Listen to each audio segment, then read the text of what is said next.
لوگوں کی نفسیات کے حوالے سے بھی آپ کو اس میں یہ ملے گا۔ الفارابی یہ کہتے ہیں کہ دو قسم کی ریاستیں یا آپ کہہ سکتے ہیں سماج ہوتے ہیں، ایک وہ کہ جو کہ جانتے ہیں کہ اچھائی کیا ہے اور اس کو کس طرح حاصل کرنی چاہیے، مگر وہ جان بوجھ کر ان اصولوں پر ریاست کو اور سماج کو چلانا نہیں چاہتے۔ الفارابی کہتے ہیں کہ یہ وکڈ ہیں، یہ ایرنٹ ہیں، یہ وکڈ ہیں، یہ بنیادی طور پہ خراب ہیں۔ اور دوسرے وہ ہیں کہ جو اگنورنٹ ہیں، جو جانتے ہی نہیں کہ وہ اصول و قوانین کیا ہیں کہ جن کی بنیاد پہ ہم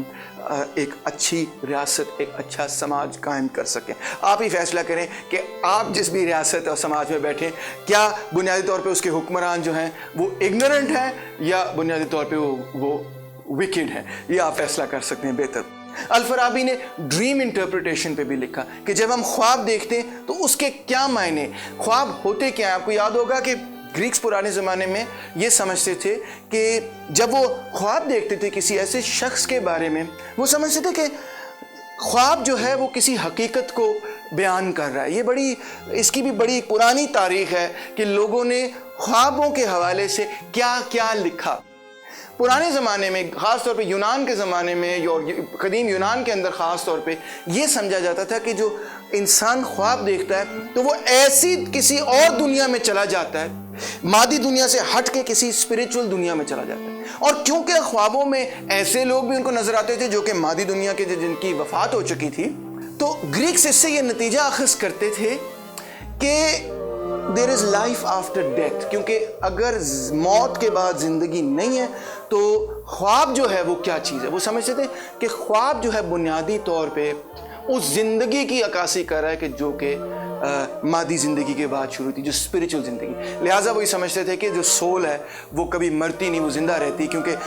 وہ سمجھتے تھے کہ ہمیں اپنی خوابوں میں جب کوئی اور بندہ یاد آتا ہے کہ جس کی وفات ہو چکی ہے تو وہ اس کی سول ہے جو ہم سے کمیونیکیٹ کر رہی ہے۔ اب تو پھر بعد میں فرائڈ وغیرہ نے اس تھیوری کو جو ہے بالکل ڈیفرنٹ انٹرپریٹ کر دیا انہوں نے، اور سائنس نے بھی، کہ انہوں نے سمجھایا کہ نہیں یہ برین کے اپنے پروسیسز ہیں وغیرہ وغیرہ، مگر پرانے زمانے میں یہی سمجھا جاتا تھا کہ انفیکٹ فلاسفرز یہ لکھتے ہیں کہ جو اوریجنل تصور تھا اسپرٹ کا، سول کا، روح کا، وہ آیا ہی اس چیز سے تھا کہ جب کہ خوابوں کو کس طرح سے انٹرپریٹ کیا جائے، ان کی تشریح کی جائے، ان کو سمجھا کس طرح سے جائے۔ الفارابی نے موسیقی کے حوالے سے بھی لکھا، ان کی کتاب کا نام ہے کتاب الموسیقی۔ اس کتاب کے اندر وہ یہ کہتے ہیں کہ